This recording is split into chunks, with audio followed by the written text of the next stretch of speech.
for an epic hot tub build? Well, without further ado, let's get into it.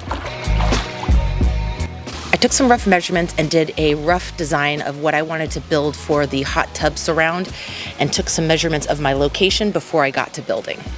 All right, before I set everything up, I did splurge and get a foam base for the inflatable tub off Amazon. It's pre-cut in a circle and it's 77 inches. The tub is 71 inches, so I might cut it a little smaller. Let's assemble that down so that we have a nice comfy base to start off with for the inflatable tub.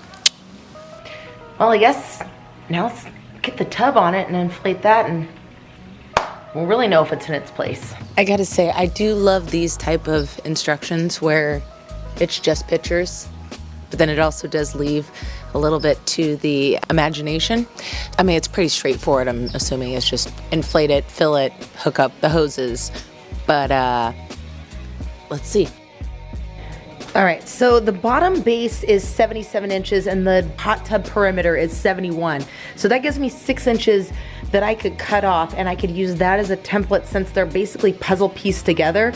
So what I'm gonna do is I'm gonna measure 6 inches around, and I'm just gonna use some scissors, cut that down a little bit, and then use that outer ring as my template. All right, now that I have the foam base trimmed down to size, and I have my outer ring for a template that I cut off, let's move the hot tub back in its spot. All right, I'm gonna use this area, lay out my foam template, lay out some brown construction paper, and then make a template of what I'm gonna do and what I'm gonna make my cuts for framing. So let's utilize this space. So I ended up measuring 12 inches from the inner circle to make my template for the framing. Hopefully this is gonna work out the way that my brain is seeing it. I figured by making a template for all of my cuts would give me the right angles, how everything can meet together. I want to build it in pieces, frame it out in pieces. So this is my thought process for giving myself templates. So now let's cut it out, trace it out on the wood, and then cut it out and see if it holds. So I ended up starting with the jigsaw to cut out the inner and the outer arc for the framing out of a 2x12. All right, I've run through all of my batteries. So I'm gonna take this to the bandsaw, and I think that's gonna be a lot faster. But I at least gave it an effort with the jigsaw. Okay, cute that I thought I was gonna be able to cut all those 2-inch thick arcs for the framing out with my jigsaw. Ideally, I probably could, but I was gonna run through batteries and it wasn't the most accurate, so definitely switching over to the bandsaw was the way to go, and I got clean, easy cuts, and it just was a breeze doing it on the bandsaw. Lesson learned. All right, here's where we're at. I have the inner and the outer ring frame cut out in different sections. Now I'm gonna attach it with 2x4s, which will give it the different heights. I've already got the first step to its height, and then I'll just kind of stagger from there. So let's cut some 2x4s and start assembling.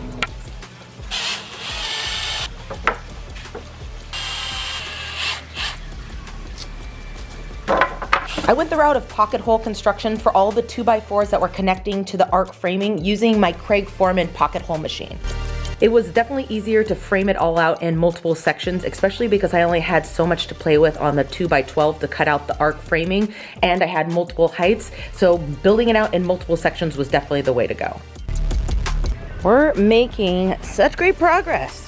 Got that framed out, this one, this guy.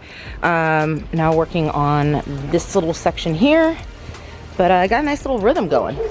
Oh, can we talk about the progress that has been made as far as the framing? I'm working on the last 2 sections that go around by the filter that are a little bit shorter. They're gonna be 6 inches instead of 12, but I'm ready to start wrapping this with redwood because it's just gonna really come together. And then get the top boards on, and then fill this bad boy up so we can actually enjoy it. All right, we're looking good. The framing is done. Originally I was gonna keep all the sections just separate, but I'm thinking that it might be a better move to actually screw all of these together, because I do have areas like this where it just needs a little adjusting. And I think if I throw a screw in that to hold it together, that's probably the better move. So I'm gonna screw all of this together, and then I'm gonna start covering it all with some beautiful redwood. So let's join this all together and then keep moving forward. All right, we've finally reached the fun part where we're gonna cover this wood skeleton in beautiful redwood. I have all my pieces cut. Now it's just time to attach it to the outside, and then we'll start working on the bench part. I'm pumped. I'm so excited about how this is turning out. It's at this point that I'm realizing that I should have sealed the framing before covering it with all the redwood, but don't worry, we'll get to that. I'm so pumped on how this is turning out. It's coming out exactly how I envisioned. All of the outside surround looks so good. Love how it's framed out. Love the redwood. Next is figuring out the math on the angle cuts for the top boards. I have a jig for the table saw, but I need to make sure that I math this right because I'm not trying to mess this up. I don't want to waste any wood. I also still need to cut all of the back pieces, but I figure it's probably best to put my bench seating pieces first, and then I will align the other pieces on top of that. But look at this. I am just so freaking proud. Oh, Lindsay, you've done it again, girl. You did it again. All right, well, we'll get back to this again tomorrow. Okay, so here's where we're at in the project thus far. Ideally, I should have built the frame out of pressure treated wood or even redwood, but that was about 2 to 3 times more expensive than the wood I chose. Also, ideally, I should have protected the frame with varnish before adding the redwood, but your girl got a little excited and a little ahead of herself. So I'm now going back with Total Boat Gleam varnish to protect and seal the frame as well as the inside redwood section. And now that I've used a full can on this bad boy, let me tell you, she's protected, it's sealed. It was definitely a lesson learned I should have done beforehand, but now that we're protected and sealed with the Total Boat Gleam, let's keep moving forward. All right, while I was waiting for the varnish to dry on the framing section, I had some scraps, so I ended up making one more small section that'll go back by the filter, which will just close up that opening a little bit more. So let's throw some varnish on this, install it to the back section, and then we can start adding our slats on it.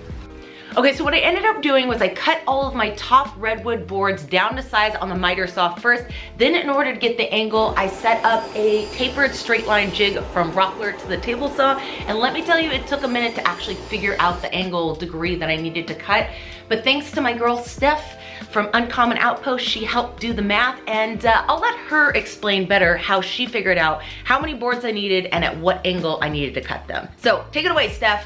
So I took the diameter of your longest piece and found the circumference. So it, in theory, should be 303.5 inches all the way around. And if you divide that by how big your boards are, it should give you about 56.5 boards going like around. And then if you take the circumference of the inside ring and divide that by the 56.5 boards, it says that the bottom should be just under 4 inches. So if you take off like a little more than half an inch on each side, then you'd end up with a board that looks like this, where it's 13 in the middle, 13.02 or something like that on each side. And then down here is the 3.9286.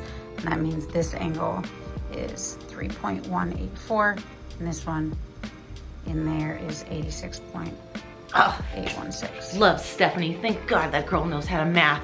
Well, after I got that part done, it was basically just ripping the rest of them through the table saw, and then I gave everything a good sanding so it matched all the rest of the redwood, and then it was time to add these to the structure.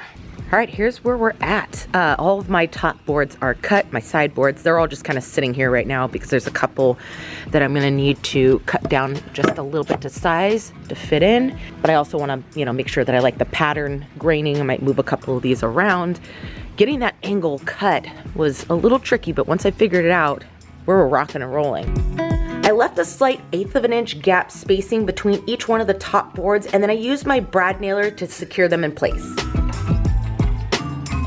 Oh, it looks so good. I went through multiple different ideas of how I wanted to fasten down the top boards, but ultimately doing the brad nailer was the way to go. I only have these small little holes that I'm just using a little bit of some Titebond speed set and a sander without good dust collection, so that way that the sawdust fills in with the glue. Got a couple right here already done. So I'm just gonna go through and fill all of those holes on the tops and around the outside using the Titebond and some sawdust. And then we'll build out that section. For the back section that will cover the exposed section of the inflatable tub, I cut all the boards down to height because there were 2 sections, and then I made sure to seal all of the surfaces, the sides, the edges, the tops with Total Boat Gleam before moving to assembly. All right, so in order to really seal the end grain, because it's just soaking up the varnish like a sponge, I'm going with the Total Boat Lust, which is a little thicker, and I'm using that on the edge. I'm still gonna have to build up multiple coats, but I think it's better to do it with the Lust. And I'm using Gleam on the outside because it doesn't soak it up as much, and I'm able to build up that nice sheen to it, where the Lust is kind of giving me that effect quicker on the edge grain. Okay, so game plan is I'm gonna use some of this nylon. I'm gonna staple it down, which will give my bend to the wood, and then I'm gonna use snaps to connect the two sections and to connect it to the overall structure. So let's get to assembly. And because I want to utilize every piece of wood from this project, I still had a couple scrap pieces of the 2x6 that I used for the framing. And I didn't cover this back section, but I figured it was good to maybe throw in a couple, shelves that I can also stack some like filters and some of the chemicals. So I cut down a couple of these to the right angle so I can add some shelves and added some pocket holes. So let's go ahead and make some shelves on this back end, utilizing all of the scraps. Oh, it's looking so good. The Total Boat varnish is really bringing out the redwood. I've got 3 coats of Total Boat Gleam around the outside, on the top, and on the inside, and I've got 1 coat of Total Boat Lust on all of the end grain because the end grain's really soaking it up. But I think 1 more coat of both is gonna really set it right. And then we'll put a round of lights in it, fill it up, or we'll reinflate it, fill it up, and then we're really gonna get to enjoy this thing. So let's finish her off. I got this outdoor COB LED string light that I'm gonna run around the top ring and the bottom outside ring. So let's get to running some lights so we can inflate this tub. Oh, the lights look so good. I can't wait till it gets dark out. But now it's time to inflate it and fill it with water. Okay, I think we've reached the minimum fill line. The picture instructions show in between the minimum and maximum, which is where we're at. So let's turn on the filter and start cleaning this water.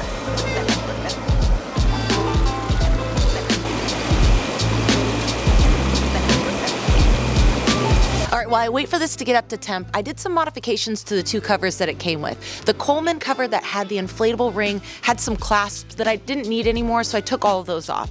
The insulated cover was a little hard and tricky to get on and off, so I seam ripped the top section all the way off, and I kept the bottom section as basically an insulated skirt and tucked it all the way around the tub, which worked out perfectly right behind the wood. As for the Coleman cover, I did take some acetone and take all that labeling off because, well, let's be honest, it looks so much better without it. Now that it's up to temp though, let's take the cover off and hop in this bad boy. Oh, the moment we've all been waiting for. The water is crystal clear. I've tested it, we're good to go, and we're up to temp at 104. Woo, let's suit up and get in this bad boy.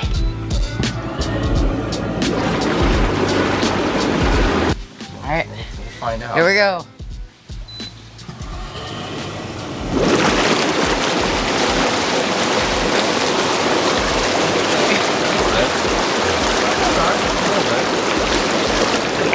Really squishy. I know. You say that again? The bottom's really squishy because it has the bottom. Feel the pad, I feels know. like a yoga mat. 1/2-inch foam, baby. Feels like Worth a yoga it. mat. This is like comfy. Worth it. Do the foam mat. And then you get it for a template. It's a 2-in-1. Yeah. Okay, I'm obsessed. I love it. Your thoughts? Best ever. You might not ever see us again. This is where you'll find us from here on out. Friends, I know I say I'm proud of the projects that I make on this channel, but this one, I'm beyond proud of how it turned out. From concept to reality, it's spot on. It's just so beautiful. I absolutely love it. We're in this thing all the time. We're in it pretty much every night. We've even had a couple mornings where we had a cup of coffee and watched the sunrise in it. We even moved a couple of the plants and watched Hot Tub Time Machine on movie night. It's just such a fun asset to our property and was such a fun build. I have a huge shout out to give to my friends over at Total Boat for having great product for projects like this and always being a supporter of my channel, as well as Mendocino Forest for providing the beautiful redwood for this project. And well, friends, until next time when we do another fun project together. I'm probably gonna hop in this thing right now, let's be honest.